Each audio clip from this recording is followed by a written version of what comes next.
¿Qué pasa cuando la amistad se forma en medio del odio? ¿Qué sucede cuando los niños no entienden las reglas de un mundo que los adultos han roto con sus decisiones? La historia de El niño con el pijama de rayas no es una historia cualquiera, no es una película más sobre una época difícil. Es un reflejo crudo de cómo la inocencia puede sobrevivir incluso en los lugares más oscuros.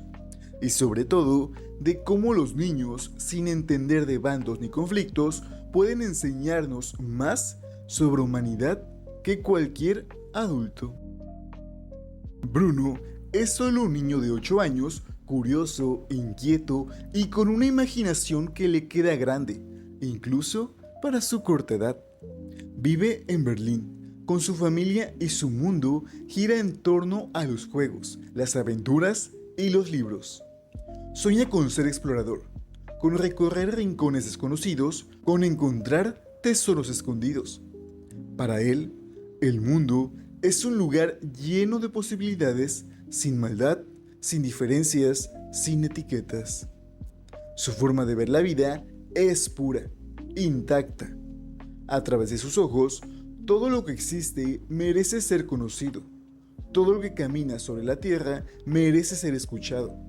No ha aprendido aún a dividir ni a excluir. Y eso lo convierte en uno de los últimos seres verdaderamente libres.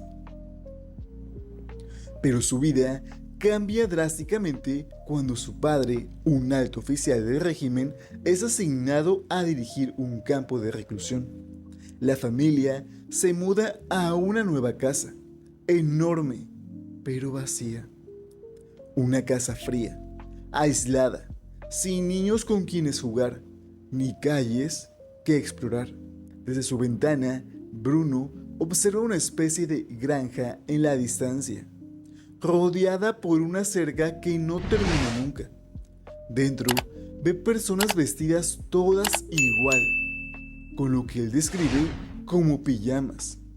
No comprende qué es ese lugar, ni por qué esas personas están allí. Solo sabe que algo no encaja, pero su mente de niño no tiene las herramientas para descifrarlo, porque aún no ha sido contaminado por el mundo de los adultos. En esta etapa, Bruno representa lo más valioso y frágil de la humanidad, la inocencia. Su corazón todavía no distingue entre nosotros y ellos. Aún no ha sido entrenado para odiar ni programado para juzgar. Él no ve enemigos, solo ve personas. Y es justamente esa forma de ver la vida, tan sencilla pero tan poderosa, la que nos invita a reflexionar. ¿En qué momento dejamos de ser como Bruno? ¿Cuándo empezamos a ver muros en vez de puentes?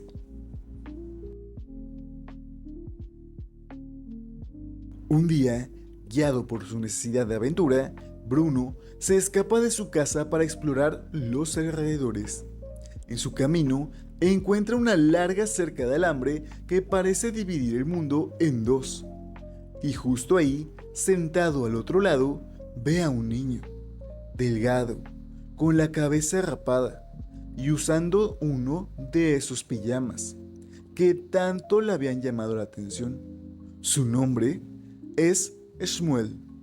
Tiene su misma edad, pero su mirada no tiene la misma luz. En sus ojos hay cansancio, hambre, tristeza. Bruno no lo nota al principio, solo sabe que ha encontrado algo que no tenía desde que se mudó: un amigo. Los dos niños comienzan a hablar, separados por una cerca, pero conectados por algo mucho más fuerte: la necesidad de compañía. Día tras día, Bruno regresa al mismo punto y Shmuel lo espera. Hablan de todo y de nada, de juegos, de sus familias, de lo que les gusta y lo que extrañan. Shmuel le cuenta que vive del otro lado desde hace tiempo, que fue separado de su hogar, que su vida ya no es la misma. Pero Bruno no alcanza a comprenderlo del todo. Su mente no procesa lo que escucha, porque su lógica infantil no entiende de castigos sin motivo, ni de injusticias sistemáticas. Él solo quiere compartir un trozo de pan, una conversación y una sonrisa. Y mientras lo hace, sin saberlo, está desafiando todo lo que lo rodea.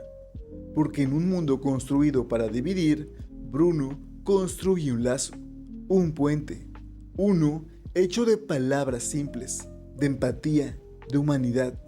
La cerca que los separa físicamente no alcanza a romper lo que está creando emocionalmente. Y ahí, en ese rincón silencioso, empieza una de las amistades más conmovedoras y trágicas jamás contadas.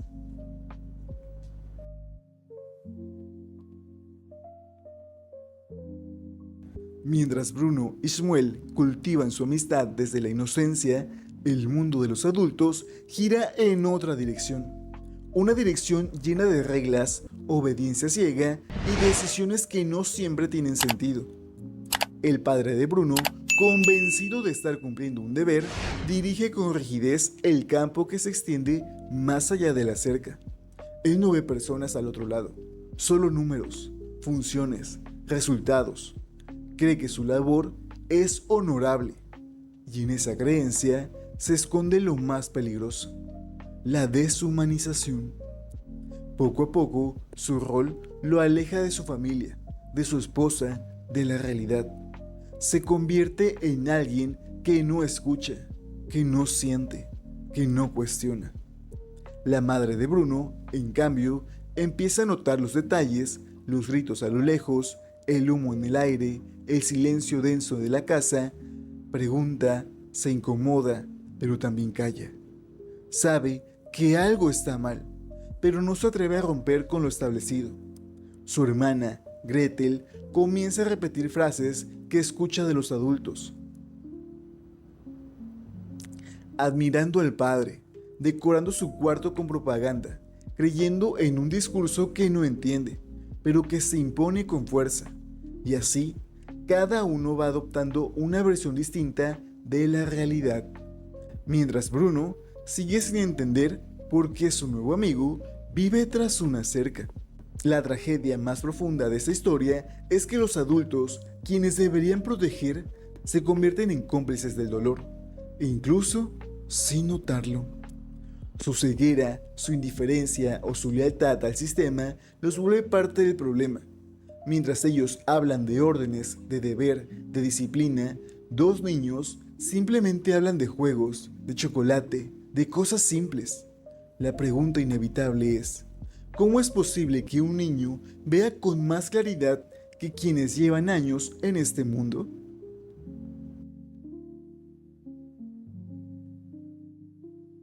Con el paso de los días, Shmuel le confiesa a Bruno algo que lo inquieta.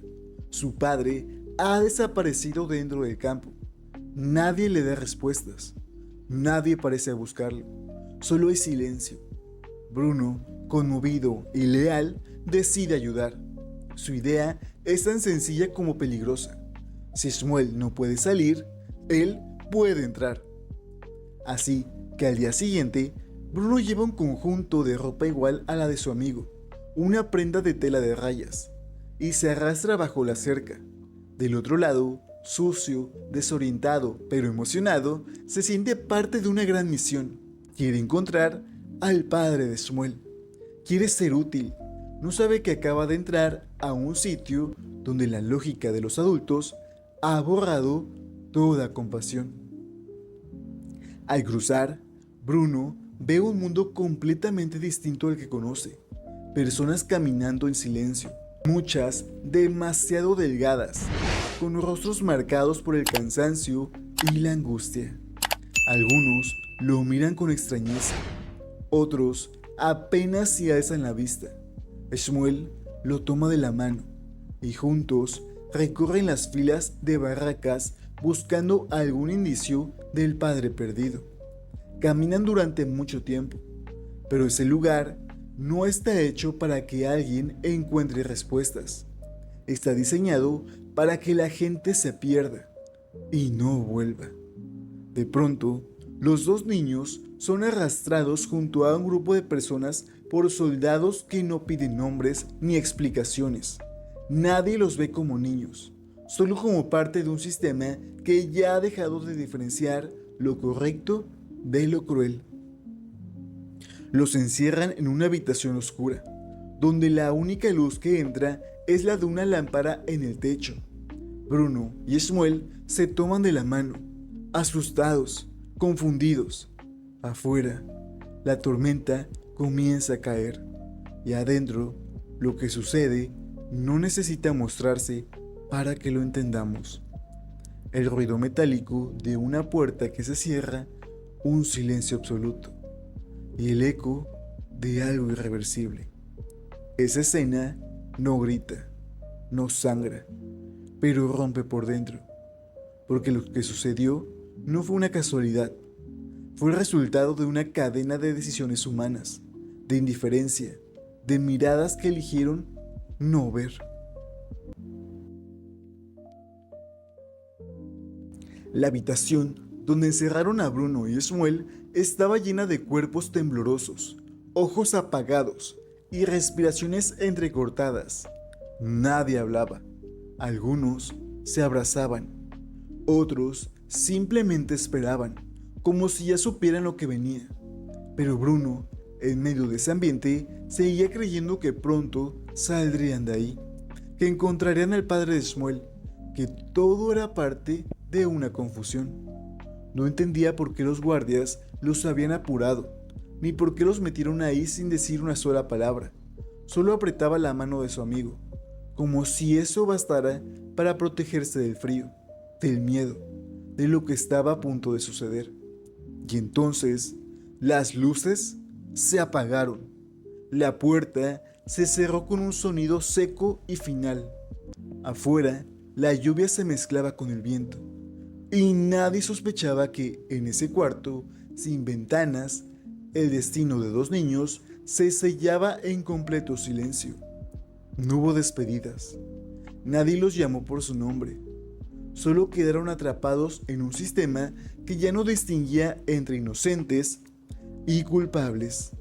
Y así, lo que comenzó con una amistad pura entre dos niños que nunca deberían haberse conocido bajo esas circunstancias, terminó como una tragedia que nadie pudo detener, ni siquiera los que estaban más cerca. El padre de Bruno, desesperado por su ausencia, empieza a recorrer el campo con los ojos desencajados, y en medio del lodo, cerca de un hueco en la cerca, encuentra la ropa de su hijo, tirada en el suelo. Ahí lo comprende todo.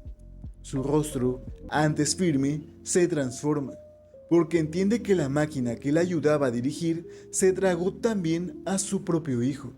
No hay explosión, no hay gritos, pero el silencio es tan fuerte que hace más daño que cualquier palabra.